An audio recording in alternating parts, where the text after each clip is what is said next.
Financial markets పై పట్టు సాధించాలనుకునే వాళ్ళు Revanth conduct చేసే వెబినార్ కోసం ఈ నెంబర్ కి కాల్ చేయండి.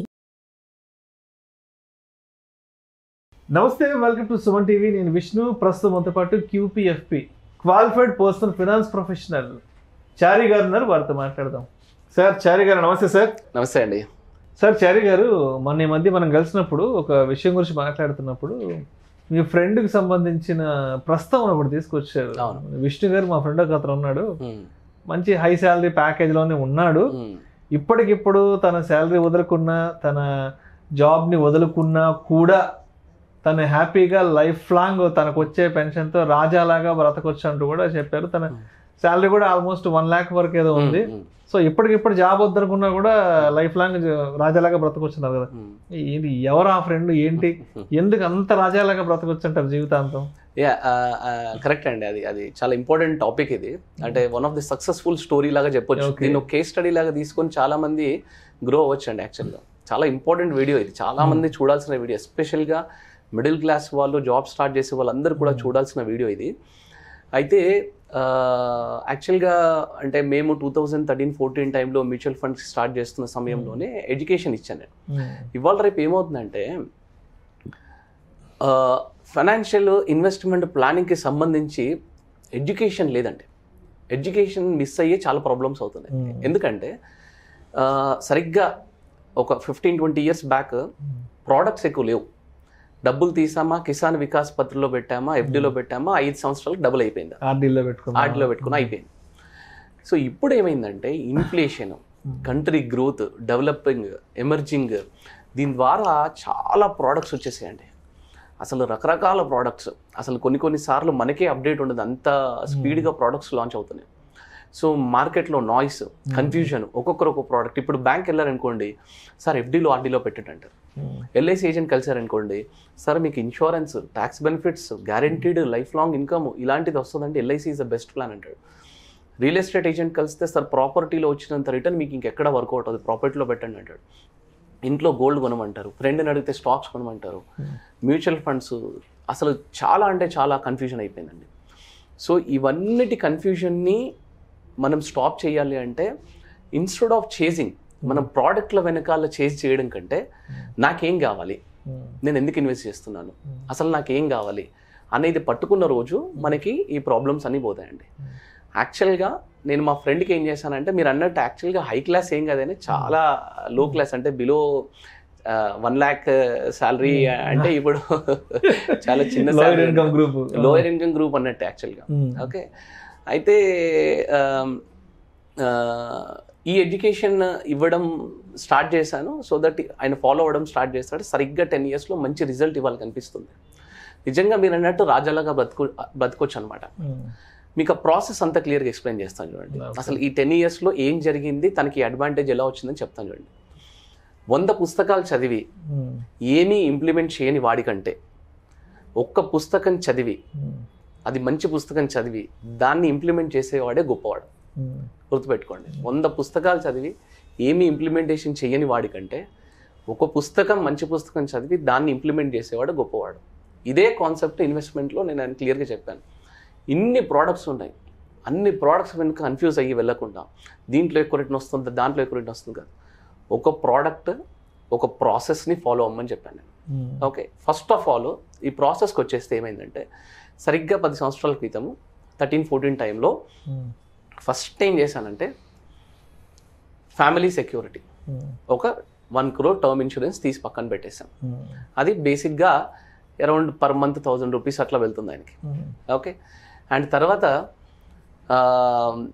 ఒక basic health insurance coverage, company insurance ఉన్నప్పటికి కూడా హెల్త్ ఇన్సూరెన్స్ ఒకటి తీసేసాం. అండ్ తర్వాత ఒక 3 monthsకి ఎమర్జెన్సీ ఫండ్ అనేది పక్కన పెట్టేశాం. సో ఈ 3 ఉన్నప్పుడు మన ఇన్వెస్ట్మెంట్ జర్నీ ఏదైతే ఉందో అది డిస్టర్బ్ అవ్వదు. మనం first of all investment start చేసే ముందు ప్రతి ఒక్కరు తెలుసుకోవాల్సిన విషయం ఏంటంటే, అది స్టాప్ అవ్వకుండా మనల్ని ఏవేవి స్టాప్ చేస్తే వాటిని పక్కన పెట్టేసేయాలి, మనం దాన్ని ప్రొటెక్ట్ చేసి పక్కన పెట్టేసేయాలి. సో దట్ మన ఇన్వెస్ట్మెంట్ జర్నీ అనేది, అంటే మనం వెహికల్ స్టార్ట్ చేసే ముందు హెల్మెట్ ఎట్లాగైతే పెట్టుకుంటాము, సేఫ్టీ గార్డ్స్ అన్ని ఎట్లాగైతే పెట్టుకుంటాము, అట్లా ఈ ఫ్యామిలీ సెక్యూరిటీకి ఇన్సూరెన్స్, హెల్త్ ఇన్సూరెన్స్, ఈ ఎమర్జెన్సీ ఫండ్ తీసి పక్కన పెట్టాం. తర్వాత ఆయన ఆ సిచ్యువేషన్లో ఉన్నప్పుడు ఆయనకున్న అడ్వాంటేజెస్ డిసడ్వాంటేజెస్ ఏంటంటే తనకు ఒక ఓన్ హౌస్ ఉందండి, యాక్చువల్గా హోమ్ లోన్ లేదు. That was a very good advantage. Okay, and 65,000 per month salary వచ్చేదండి ఆయనకి. ఒకటి single person working in the family, చిన్న పిల్లలు ఉన్నారు ఆయనకి అప్పుడు. అండ్ అరౌండ్ 65,000లోంచి ఒక 20-25,000 ఇంటి ఖర్చులు పక్కన పెట్టేసి 40-45,000 ఇన్వెస్ట్ చేసేవాడు. మాకు అది బాగా నచ్చింది. That was advantage. అంటే చెప్పకపోయినా income minus savings is equal to expenses, ఆ మెథడ్ని ఫాలో అవుతున్నాడు. కానీ డిసడ్వాంటేజ్ ఏంటంటే నేను చెప్పినట్టు ఈ ఫైనాన్షియల్ ఎడ్యుకేషన్, ఇన్వెస్ట్మెంట్ నాలెడ్జ్ ఇవన్నీ లేవు. మేము స్లోగా ఫస్ట్ నేను చేసింది ఏంటంటే, ఫస్ట్ ఆఫ్ ఆల్ అంటే అంతకుముందు ఆయన ఆర్డీలు, చిట్టీలు వేసుకోవడాలు ఇవన్నీ చేసేవాడు, చిన్న చిన్న ల్యాండ్ కొనుక్కోవడాలు ఇవన్నీ చేసేవాడు. ఫస్ట్ ఆఫ్ ఆల్ ఒక 10 years టార్గెట్ పెట్టి ఇనీషియల్గా ఒక ₹1 కోటి కార్పస్. బేసిక్గా ఒక సింపుల్ ఫార్ములా ఏంటంటే, మీరు నెక్స్ట్ 10 yearsలో ₹1 కోటి అక్యుములేట్ చేయాలి అంటే at the rate of 12% return monthly 43,000 invest చేయాలండి. సో ఈ ఫార్ములా ఫాలో అయ్యి జస్ట్ ఇనీషియల్ సబ్జెక్ట్ అదంతా కూడా చెప్పాం. ఇన్వెస్ట్మెంట్ ప్రోడక్ట్ విషయానికి వస్తే మ్యూచువల్ ఫండ్స్ అంటే ఏంటి తెలియదు, ఎస్ఐపి అంటే ఏంటి తెలియదు, ఎస్టీపీ అంటే ఏంటి తెలియదు, ఎస్డబ్ల్యూపీ అంటే ఏంటి తెలియదు. కూర్చోబెట్టి క్లియర్గా ఎడ్యుకేషన్ చేయడం స్టార్ట్ చేశాం. సో ఓవరాల్గా ఎస్ఐపి, ఎస్టీపీ, ఎస్డబ్ల్యూపీ అన్నీ క్లియర్గా అర్థం చేసుకొని ఆయనకు ఒక చిన్న కన్సర్న్ ఉండే ఏంటంటే, నా శాలరీ ఎక్కువ పెరగదు. ఇన్ఫ్యాక్ట్ ఆయన అన్నది కరెక్ట్, ఎందుకంటే 10 years బ్యాక్ 65,000 శాలరీ ఉంది. ఇవాళ ఈ మంత్ కూడా ఆయన శాలరీ 90,000 per month. ఓకే, పెద్దగా డిఫరెన్స్ ఏం రాలేదు. ఆయనకు ఆ టైంలో భయం ఏంటంటే, నా జాబ్ ఇన్సెక్యూర్డ్గా ఉంటుంది, ఎప్పుడైనా జాబ్ పోతుంది. సో నేనేం చెప్పానంటే, మ్యూచువల్ ఫండ్స్లో ఇట్స్ కంప్లీట్లీ ఫ్లెక్సిబుల్ ప్రోడక్ట్. మీరు ఎప్పుడైనా స్టాప్ చేసుకోవచ్చు, మీరు ఎప్పుడైనా ఇంక్రీజ్ చేసుకోవచ్చు, మీరు ఎప్పుడైనా డిక్రీజ్ చేసుకోవచ్చు, విత్డ్రా చేయొచ్చు, పార్షల్ విత్డ్రాల్ చేయొచ్చు, అక్కడి వరకు కట్టిన డబ్బులు అన్నిట్లో అలా వదిలేసి అలా కంటిన్యూ చేయొచ్చు. సో ట్రాన్స్పరెంట్ ఉంటుంది, ఫ్లెక్సిబిలిటీ ఉంటుంది మ్యూచువల్ ఫండ్స్లో. ఇలా ఇన్వెస్ట్ చేయమని చెప్పి బాగా ఎడ్యుకేట్ చేసి ఇన్వెస్ట్మెంట్ స్టార్ట్ చేశాడు. సరిగ్గా 10 సంవత్సరాలలో ఆయన దగ్గర ఉన్న చిన్న చిన్న ల్యాండ్స్ ఇన్వెస్ట్, అంటే వేరే ప్రోడక్టే లేదు, ఓన్లీ ఒకటే ఫోకస్. ఇన్సూరెన్స్ తీసి పెట్టుకున్నాడు, ఎమర్జెన్సీ ఫండ్ క్రియేట్ అయింది, only focus, only one product. Invest చేస్తూ చేస్తూ చేస్తూ వచ్చాడు. బోనస్ అమౌంట్ వచ్చిందా ఇన్వెస్ట్ చేయి, చిట్ అమౌంట్ వచ్చిందా ఇన్వెస్ట్ చేయి, రెగ్యులర్ మంత్లీ ఇన్వెస్ట్ చేయి, అట్లా చిన్న ల్యాండ్స్. ఓవరాల్గా గత 10 సంవత్సరాలలో అరౌండ్ 75 to 80 lakhs ఆయన పాకెట్ లోంచి ఇన్వెస్ట్ చేశాడు. అరౌండ్ 70-75 lakhs అనుకుంటాం ప్రాబ్లీ. ఓకే, ఇవాళ ఆయన కార్పస్ అక్షరాల 2.2 crores అంటే 2,20,00,000 అయిందనమాట కార్పస్. ఓకే, సో ఆయనకి మంత్లీ శాలరీ 90,000 రూపీస్ వస్తుందండి ఇవాళ. కానీ ఆన్ ద స్పాట్ ఇంకా నేను జాబ్ చేయను, నేను మానేస్తాను అనుకుంటే కనుక 1.5 lakhs per month regular income వస్తుందండి మ్యూచువల్ ఫండ్ నుండి. సిస్టమాటిక్ విత్డ్రావల్ ప్లాన్ లోంచి పెట్టుకోవచ్చు ఆయన. ఒక సీనియర్ సాఫ్ట్వేర్ ఇంజనీర్ వచ్చే శాలరీ, ఎగ్జాక్ట్లీ, ఒక మంచి team lead. Exactly. So in fact అంతెందుకండి, వేరే ఫ్రెండ్ 10 years బ్యాక్ ఆస్ట్రేలియాలో ఉన్నాడు, కానీ తనకంటే he's very good now in terms of financial freedom. ఆ హెడ్ పైన ఆ భారం అదంతా లేదు.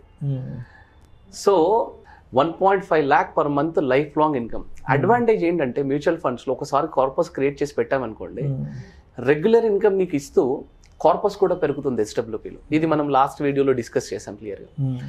రెగ్యులర్గా ఎవ్రీ మంత్ 1.5 lakh తనకు వస్తుంది, వాళ్ళ వైఫ్కి అలాగే కంటిన్యూ అవుతుంది, వాళ్ళ పిల్లలకి ఇంకా కంటిన్యూ అవుతుంది, ఇంకా కార్పస్ గ్రో అవుతూ ఉంటుంది అనమాట. అందుకే లాస్ట్ టైం మీకు ఒక 2-3 years బ్యాక్ నేను చెప్పాను, ఇది ఎస్ఐపి అంటే సిస్టమాటిక్ ఇన్వెస్ట్మెంట్ ప్లాన్ కదండి, సంజీవిని ఇన్వెస్ట్మెంట్ ప్లాన్ అని మీకు ఒకసారి వీడియో చేశాను. ఓకే, ఇది సంజీవిని లాగా డెత్ లేకుండా పెరుగుతానే ఉంటుంది అనమాట.